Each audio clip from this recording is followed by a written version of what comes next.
Do you think people should not be on GLP-1s and focus more on trying to reactivate these microbes? No, like I'm not an anti-GLP-1er. Okay. I mean, I think like if it's helping you, great.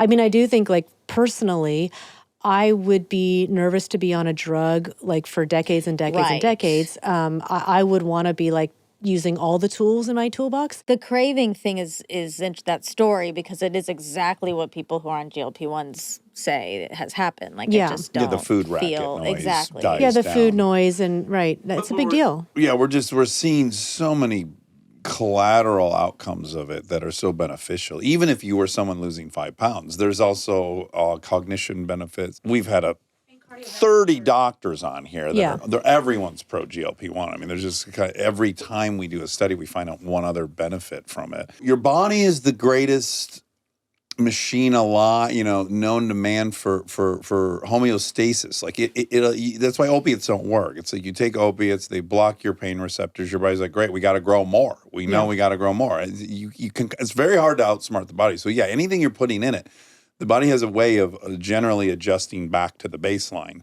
Well, and that's like insulin, which of course is like one of the most prevalent diabetes treatments. That is what happens. Like your body becomes basically deaf to this signal, and so then you have to get more and more and more. And so, so I'm definitely not against GLP-1s, but I think that we will find all the studies that have been done in people with type 2 diabetes. Mm-hmm. So, like most of the people who are healthy right now and taking them, like they're part of the experiment, and so we don't really know the long-term repercussions. And for you, with your particular profile, what will happen to you, like that individual case-by-case basis, is getting hammered out literally now. And so we're going to learn a lot. Yeah. I'm already anecdotally seen some friends that have been on it now for 4 and 5 years that the dose went up. Now they're capped off and the plateaus kind of ended. I've certainly watched that happen. Yeah. Anecdotally. GLP-1s? Yes. Yeah. Really? Yeah, I know a few people that are capped at 15.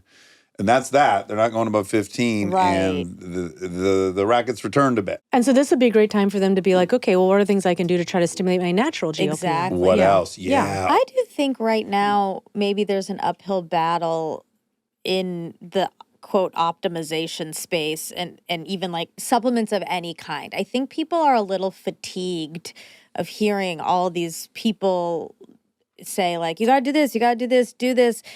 I'm hearing like, I just don't want to hear about any of that right now. And that's hard because obviously these things are important, but I also kind of get it that we're being thrown a lot of like, this is how you got to live. You got to take these 200 pills every day and then you have to do, sauna for 20 minutes and then you have to eat all protein but also a ton of veggies. That's what I'm saying. There's it's like, a oh lot my God, it's to do. overwhelming.